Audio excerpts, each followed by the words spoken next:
What is up, everybody? Fellow Daredevil fans, fellow comic book lovers. We are back with another Man Without Fear Monday. I am Matt, the editor in chief. As always, I am with Megan. And before we get there, if you just love watching Matt Murdock play a dual role, maybe you like when he was just out and about in his red fancy suit, playing the role of himself with everybody knowing, then this one's for you because this week we got Charles Soule's issue. We got the Seventh Day and the Purple Children, the little 5 issues we like to go at a time, right? So this first one is 2 issues, the next one's 3 issues, so we're combining them. That's what we're talking about today. We do Man Without Fear Mondays every single Monday, so like, subscribe, share. If you want to see more of this creepy face, then go ahead and do so. And Megan, we're back. It's We the two of are. us. We um are. a little overdressed, but Matt's got the red suit back this time, so I figured it was appropriate to get back in the red mask. And how we feel about these 5 issues?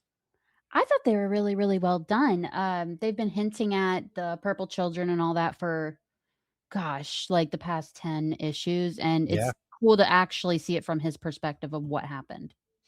it is. And I know that Kilgrave, of course, we always kind of loop everything back into the show because that's what we're doing here as well. We're getting ready for the show.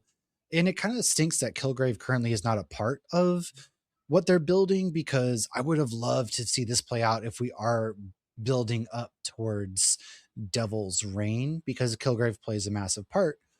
We'll get to that again, of course, because the first 2 issues, I thought we were be getting Bullseye and a lot more of Bullseye, because Matt feels bad and he puts a hit on himself. The man puts a hit on himself so he can basically pay for blind spot surgery, because blind spot has no eyes. Um, what happened to taking him to, the Inhumans?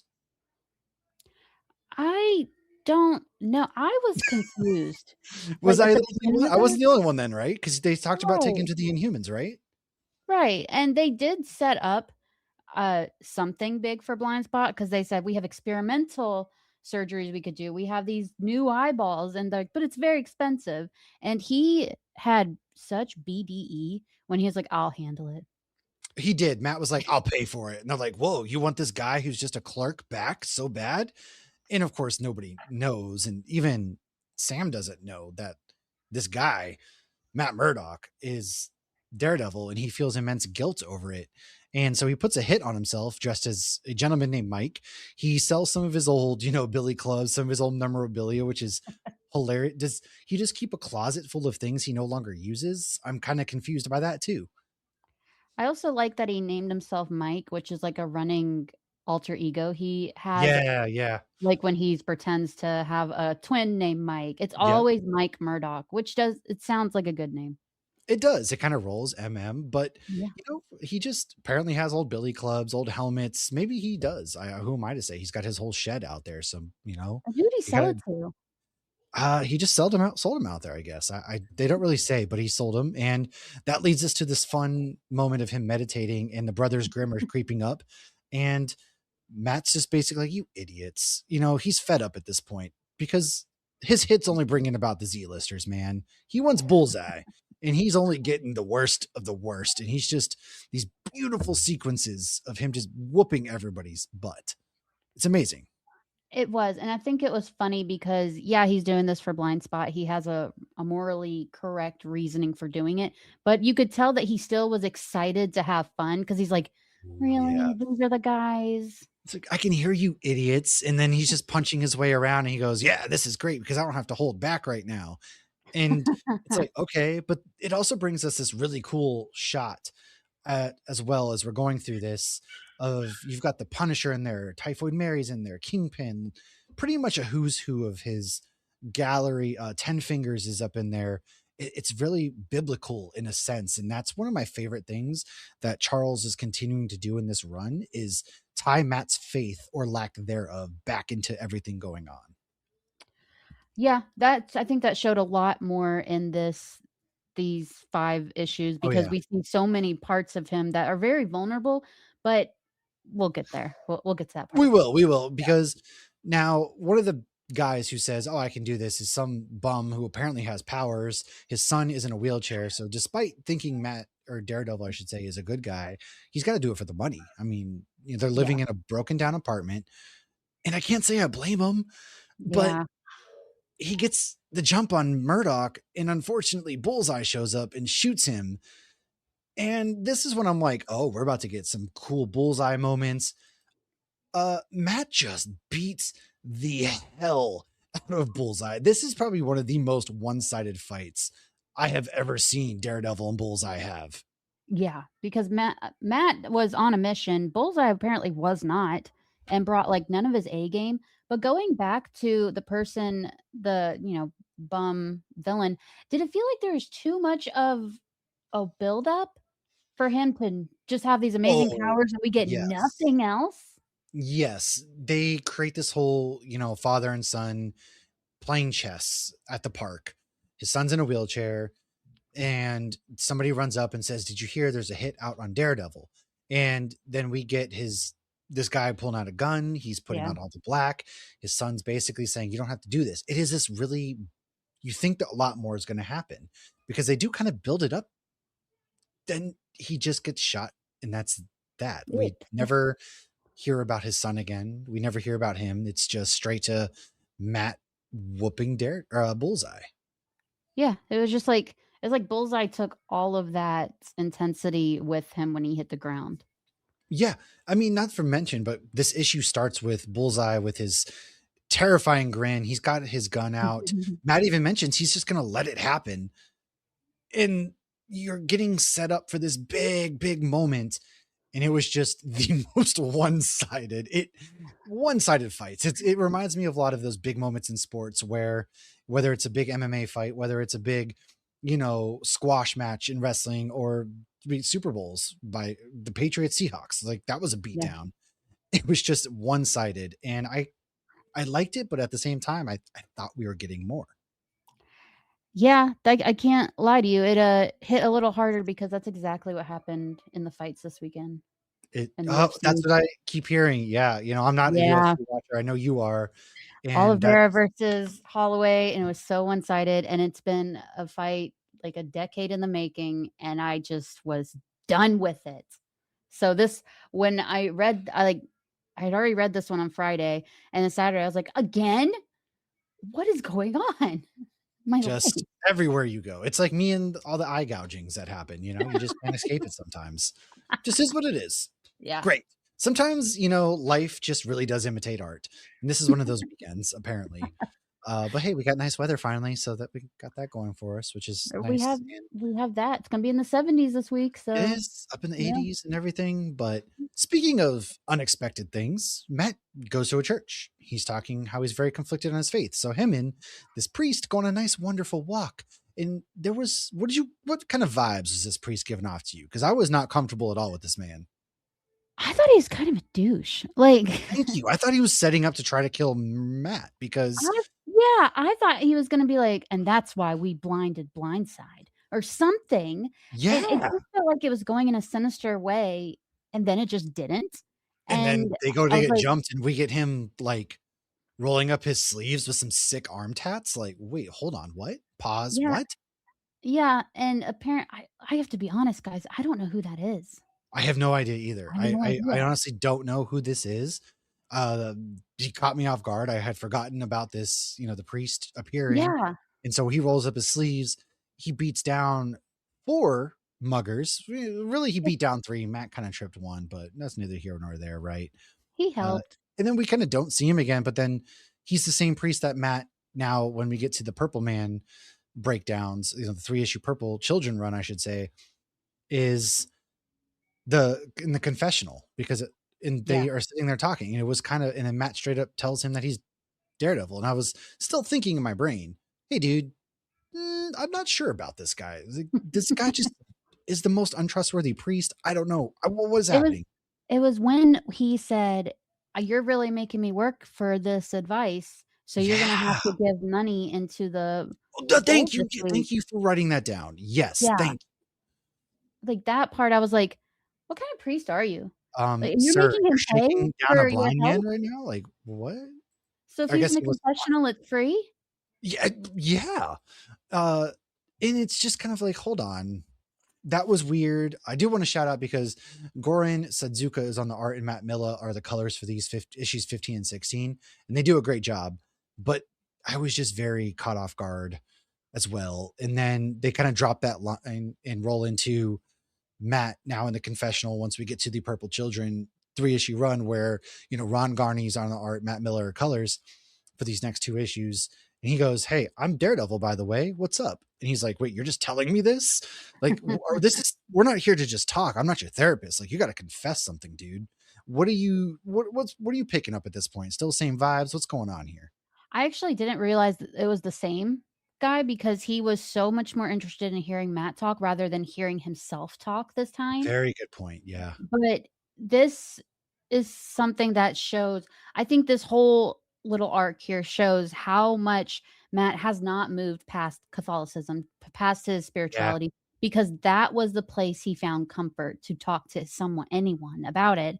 And it shows because he's putting all of his trust into this man. He's sitting in a dark room by himself just talking, and it's like, the world knows who he is. Everyone knows everything in his story, and he still like, he gets the story. We see that well, I won't spoil it, but now he's telling someone else, "Hey, I'm Daredevil." It's Well, like, out of all those things, that's yeah. how he So started it. he had gone through this is now he's retelling the story of how everybody forgot he was Daredevil. And Yeah. you really hit on something because Matt, it really struggles with his faith. And to me, I think this is something that I'm not religious, but I think it's really why I love him so much as a hero, as a character, because there's a lot of depth there. I am somebody that struggles with, okay, if God is out there, why would he have wars? Why the constant killings? Why cancer? You know what I'm saying? Things of that Yeah. nature. And Matt's really kind of struggling with, I lost my faith when Bullseye killed Karen. He flat out says that. And I don't know, I know that we're opposite ends of the religious spectrum. So for you, Mhm. how does this whole thing play into somebody who is religious, I guess? It's something that I think even the most religious people in the world do struggle with because I have too. But then you go back and you realize, God gave us free will. God gave us freedom. He released us of our sins and he gave us the freedom to choose to sin again or not.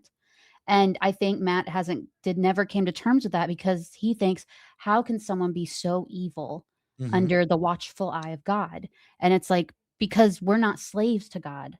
We don't follow exactly what God says. We're not going exactly what the Bible would I mean, eventually would want us to do, like follow every 10 commandment completely.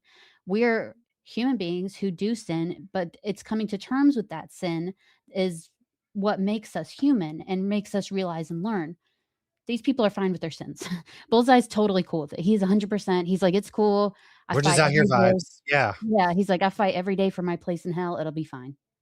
That's a really good point. A really good point, actually.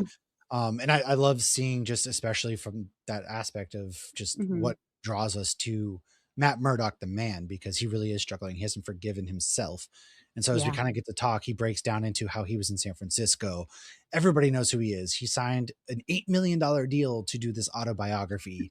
He ends up leaving law because now everybody knows that he's Daredevil and he's Matt. And what do you think about the choice?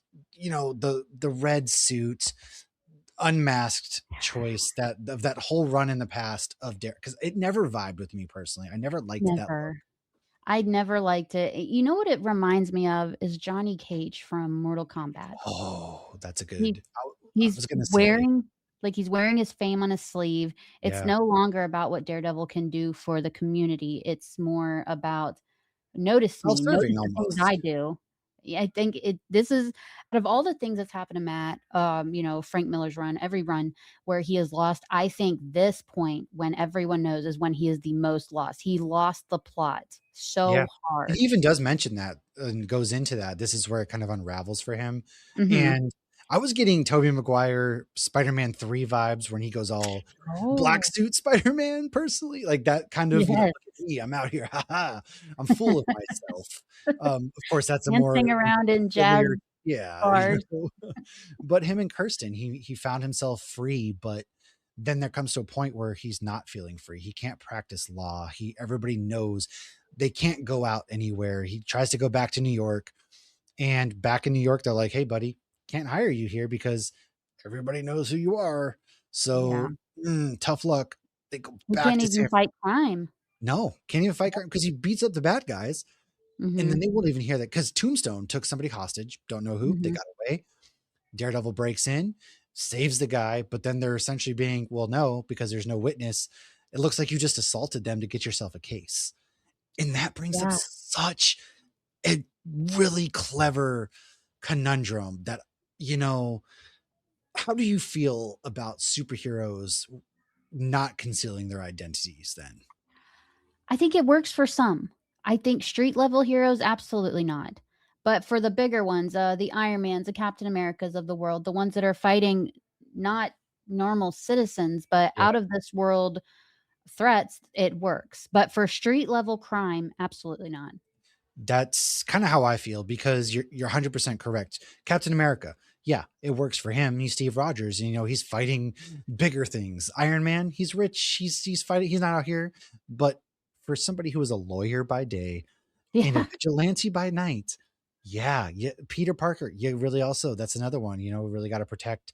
And this one makes the most sense. It's very much the Bruce Wayne. Why I'm cool with him having the two identities because everybody compares Batman and Iron Man in a lot of ways of their money, but Batman doesn't work if everybody knows Bruce Wayne and Batman are one and the same, like it Yeah. does that Iron Man and Tony Stark are one and the same. It's two different things, and that's like Daredevil. So to me, I've always been like, yeah, no, Daredevil has to have the secret identity. That's the only way this works. 100%. And it shows how different, how really Daredevil and Matt Murdock are two completely different people because their lives do not intertwine whatsoever. And when they do, he spirals and Daredevil work does not get done. Lawyering work does not get done. He has nothing Yeah, except he $8 really million. does. Absolutely, not to mention it gets the people around him killed, Karen, and to a point, even Elektra ends up getting killed as well. You know, and so, and to a lesser extent, Foggy, but who cares about Foggy? Foggy's Can we out. talk about Foggy beating cancer? Okay, thank you. I was about to bring this up. Yeah, Foggy just casually out in San Francisco too. He's beating Yeah, cancer. I mean, good for him, but he's good for not beating the him. allegations that he's a shitty friend. 100%. You Like know? it's I I love Foggy. I think he is in many ways the backbone of Oh yeah. Daredevil and Matt Murdock. He is the angel on his shoulder. But there are times where I'm like, "Foggy, you are being so petty right now.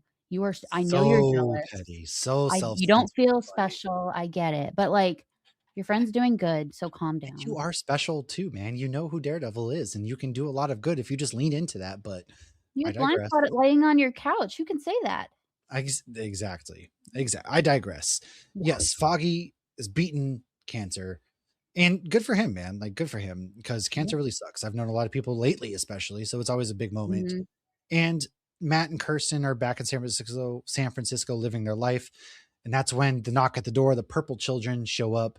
They're being chased by just crazy people. So Matt, of course, has a panic room built in because who doesn't? I don't even want to know the price. How $8 million is going to get you this kind of house in San Francisco? I'm sorry. But yeah, the Purple Children have shown up. They're supposed to be a part. What are you thinking now as we're kind of rolling into this Purple Children aspect and what is going on here? I thought as soon as he saw the purple children, he's like, "Wait, I'm not supposed to have anything to do with you, but it's okay, I'll save you." I was like, "Oh, dad mode activated." Yeah. Because that was such a parent move, like, "Okay, I don't care, just get in here, we're safe." And it's like, ugh, it's just him setting up for when he eventually has his child, Jackie, and I'm very Yeah, excited. it does. And, you know, he's thinking of everybody first and he kind of locks himself out. And Kirsten's like, what are you doing? Blah, blah, blah. But he knows they're not his enemies. He knows who's really behind this. It's Yeah. Kilgrave. Kilgrave's out. We even go get a little flashback of Kilgrave in prison. He breaks out. You know, he seduces, all that kind of stuff. So he's out on the loose, and Matt knows he kind of breaks everybody's bones, unfortunately. Like, ow. Yeah. Um, Yeah. that sucks. They get saved, but Matt's got to go find Kilgrave. So he takes the two kids, shows up, and unfortunately, you have to have a strong will. He talks about having a strong will. That's how you battle Kilgrave. Matt does not have a strong will at this point. He is lost.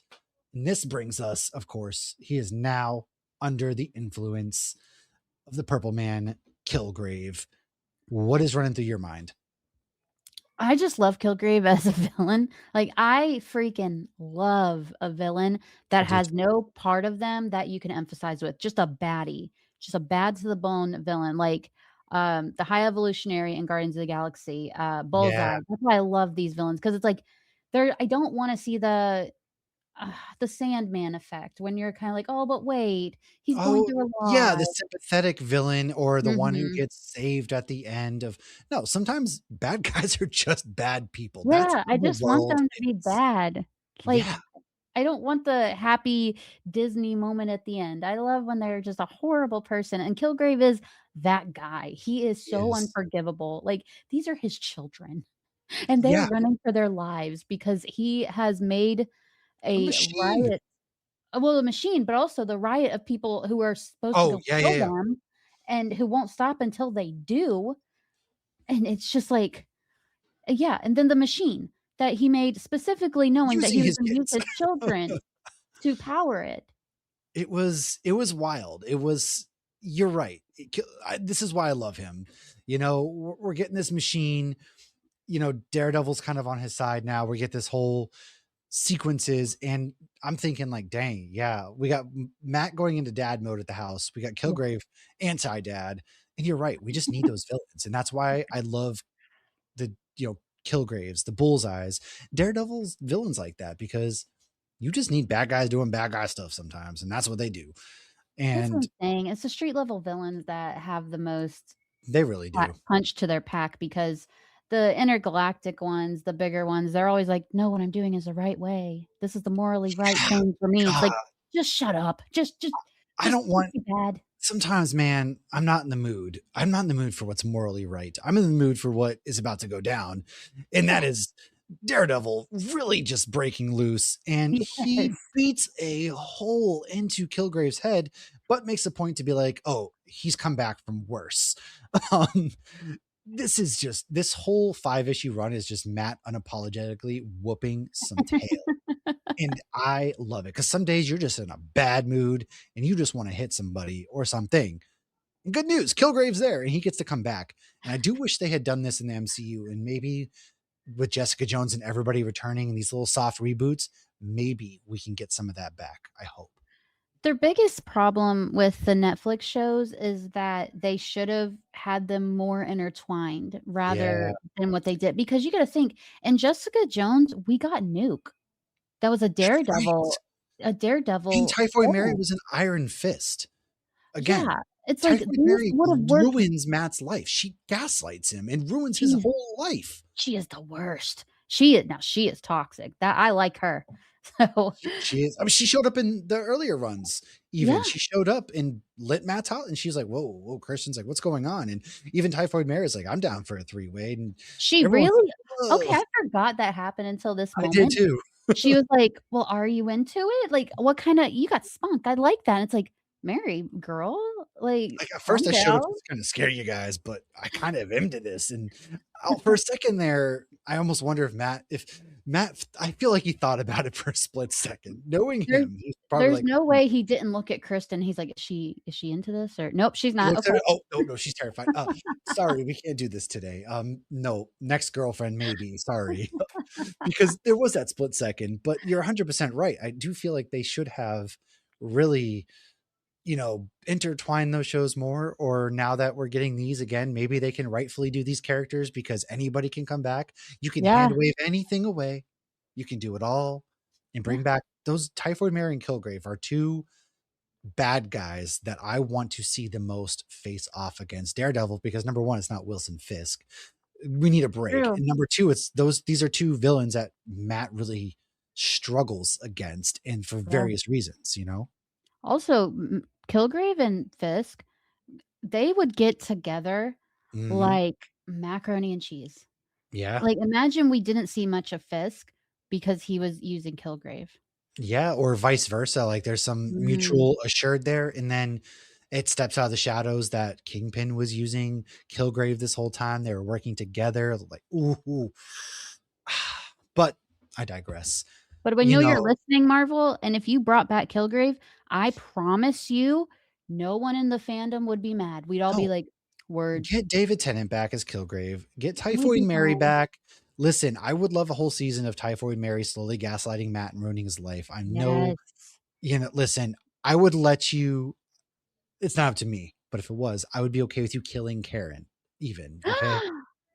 'Cause I Karen would. would hate her, Yeah, and like, if Typhoid Karen Mary dies, would Matt's in hate a low her. point, Typhoid Mary comes, he falls in deep love with her, and it all comes out, like, oh god, the emotional destruction that would have on that man.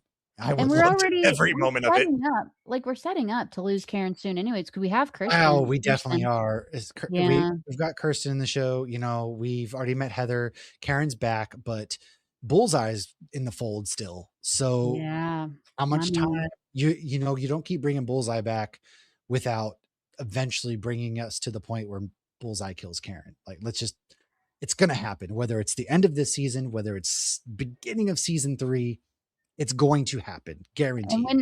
when this show does air at the end of this month, be sure you come here and watch us talk about it because we're gonna have so many thoughts. We have thoughts. Oh, yeah, we're We're gonna be gonna doing a be post show each emotional episode. messes. Trust us, we will be here post Yeah, episode breaking down it all. Kinda like we're breaking down because I yeah. wanna talk about this sequence when Matt before he breaks Kilgrave's spell, if I back up a moment, I really loved the inner fight where we see all of the suits Matt has worn throughout his years. He's fighting himself and he eventually overcomes. How did you feel about that? What did you take away from that sequence? I love seeing the yellow suit get Me some too. love. Like, Me it's not too. my favorite one, but it's I still a do love her. Daredevil suit. I don't care Yeah. what anyone says, it should be talked about, It's and his I first like suit it. though, not for nothing. Like in Yeah, Daredevil Yellow, it's his first suit. Like that's that's a his big thing. thing. Yeah. Yeah, and it's just wild to me that people are like, "Oh, I hate the yellow suit." You don't like it because it was in She-Hulk, and that I'll stand on that hill forever because no one talked about it before. No, and also as somebody rewatching She-Hulk currently to get ready for our Doomsday prepping, Hey, She-Hulk is actually better on a rewatch. Th 100%. this show works way better on a rewatch, and I'm gonna throw that out there right now, okay? I'm only up to the point at the bridal shower again, or the wedding where she fights Titania Yeah, and all that, so that's the last episode I saw as I'm rewatching it because I haven't watched it since it aired, but we've yeah. been going through all 109 Marvel properties to get you ready for Yeah, Doomsday in 60 seconds or less, so that way you don't have to rewatch these movies, and it's better on a rewatch, just it is saying. because it's the sitcom format, and Yeah. in this day and age, no one waits a week per sitcom episode. You binge watch a No. sitcom Yeah, now, you really and do. that's why, and you're binging it, so it's the best way to go. And not to get off track, but Scrubs has been a week to week release, and I'm enjoying Scrubs, but you are right. I find Yeah, myself being like, "Wait, I want more of this." yeah, Whereas, because I feel as though sitcoms, there's nothing there anymore that's I mean, there is. There's a lot of plot, there's a lot of stories, but but they're episodic. exactly. Yeah, Whereas different TV shows are building things and leave you on the hook to talk about for a week. But mhm, getting off track, of course. of You course. know, as Matt just beat Kilgrave, the Purple Children get away, Kilgrave back in jail. They the Purple Children kind of take it upon themselves. They're like, "Dang, this guy has done a lot for us. Yeah, He's really in a bad spot. Let's go ahead and help him out." They then take it upon themselves because nobody else would. Doctor Strange couldn't do it. Silver Surfer said, "Nah, dog, you're on your own." He thought about Mephisto, you know, yeah, he's gone everywhere. The Purple Children say, "Hey, everybody forgets unless he makes you not forget that he is Daredevil." And so he shows back up to his house. Kirsten says, "Oh, Matt's not here. Get out." And he's like, "Huh?" It was kind of that, "What? Huh?" Everybody's forgotten. And it's almost like a burden, as sad as it is, a burden has been lifted off his shoulders. it should be because people I don't it was never, like, brought up, like, people knowing who he is does put everyone at risk, and Yeah. it's like, yeah, you got the fame, you got the fortune, you got all of that, but you don't have those connections anymore. You and Kristen hightailed it to San Francisco, Yeah. but if you were in New York, she would have been dead a long time ago. Dead. You can't even practice law, man, which is the whole thing you did was, breaking those two separate lives apart was Daredevil to assist on the law side of things. But once you Yeah, blend those two lines together, you can't do either one safely and honestly effectively anymore. Like you really nope. just can't. And so, it's nice. He talks to Foggy, and then that's when Foggy won't hear the actual truth. He just hears, "What? You made us all forget." even though it wasn't up to him. It was up to the Purple Children. Now, how do you feel about the Purple Children not giving him a choice, though? It's they're children. They Uh, are. They thought they were I doing the right think, thing. yeah, they don't give him a choice. It goes past his consent, but I think that it also, like, surprises don't get a choice. I think they Yeah. thought they were doing something very kind and giving him a present of some sort, but to be honest, they were. He was freaking miserable. But, His life was not good. yeah, but it shows that they take after their mother, not their father, Very because they true. genuinely wanted to be kind to him. Yeah, and they really did. And whether, kids do things with the right intentions, wrong intentions, that's what happens here in heroism, right? Is Mhm. he may not have had a choice, but it was the best thing that could have happened to him. He says, guess what? I'm back, clean slate. I'm back to New York. He talks to the DA. He's like, hey, I'm back in New York City, blah, blah, blah. I've got this case I think I can help you on, going to bust things wide open. And then Matt just starts beating the crap out of villains again. And he's like, Yeah, great, I can do this with no strings attached. He's alive. He finds himself again here at the end. and he's like, "What's my name?" And they're all like, "Daredevil." That was the best. It's each little panel and scene is boom, Daredevil, bang, bam. His Yeah, every fist is Daredevil, Daredevil. And and Matt's like, then that's right, say it. the preacher is still sitting there like, "Okay, what are you confessing to me? Yeah, What did that you was thank do?" you. Yeah, and he's like, "Oh, well, all that I'm fine with. I'm cool with that. I don't need you to it's cool." And he's like, "Okay." He's like, "But I did lie to Kirsten." Yeah, Yeah. and the priest eventually goes, "Dude, you just gotta forgive yourself on this one, man." And he's like, "Look, as far as I'm concerned, you and God are straight. You did it with all this." The priest goes, I don't know what you want from me right now. Like, what?" And at the end, he goes, "Listen, man, forgive yourself. That's all I gotta tell you." And that concludes his little arc. Um, so as we wrap up here, final thoughts on this short run. I thought it packed sorry. I thought it packed a lot more than oh my god, my child is right there. Um, it packed a lot more than you would think in a 5-issue run, It but did. it was fantastic. It showed so many different signs of Daredevil, a lot of vulnerability, and a lot of character building too. So, I think it's safe to say we are back We in are. Daredevil. We only have a couple episodes left of this run. I think there's like 35 or some issues of this run. We are nearing the end. Of course, we won't near the end of this before. I think we might need to take a break, and we should probably do Devil's Reign next week Or just because Daredevil Yellow. yes. So I will say that because I'm going to be leaving from the 19th of MegaCon, we will do 2 episodes. I think we should do Daredevil Yellow and Devil's Reign. So those are Okay. going to be in the pipe. We're going to take a halftime, Mhm. calling it right here on the show from Charles Soule's run to get into those 2 as we get ready for Daredevil Born Again season 2 on March 24th. And then if you really love some Daredevil content, then go ahead and come find us at the MegaCon Orlando. Myself, Michael, and Lauren of Nerd Initiative will be at MegaCon Orlando Sunday at 12:30. We are going to be hosting a Daredevil panel where we go into the comic books. But not only are we going to be talking about the comic books, we will be joined by Jimmy Palmiotti, who has done a lot of Daredevil runs, a lot of incredible things with Daredevil, and he's going to be joining us for our panel. It's something that we're really excited about. We're going to do some giveaways there. Alex Segura's book, Enemy of My Enemy, is going to be coming out as well. So make sure you like, subscribe, share, follow on Nerd Initiative, both the website, our social medias right here. Hit the notifications, never miss anything. And Megan, where else can people find you as well? You can find me anywhere by looking for Vigilante Vibes podcast. I am literally everywhere but TikTok, and you can find me on nerdinitiative.com. That's right. New comic book reviews each and every Wednesday as well from the bullpen team at Nerd Initiative. We've got movie reviews. Lauren and Thomas are breaking down The Boys each and every week to get you ready for the final season of that. We've got post stuff. Chris is at South by Southwest this week, seeing a million movies and doing a million interviews. Yeah. So if that excites you, by all means, please. We also might have a special guest to be determined as well. Can't say anything yet, but what I can tell you is myself, Megan, and Sean will be at Third Eye Comics April 4th. Stephanie Phillips will be there signing Daredevil. We were going to be there saying what's up, shooting some content, and the issue is going to be out then, so we will review that issue. Don't forget that. Man Without Fear every single Monday. Make sure to subscribe. Thank you guys for listening, and if you're a hero, just keep your secret identity safe. Trust me.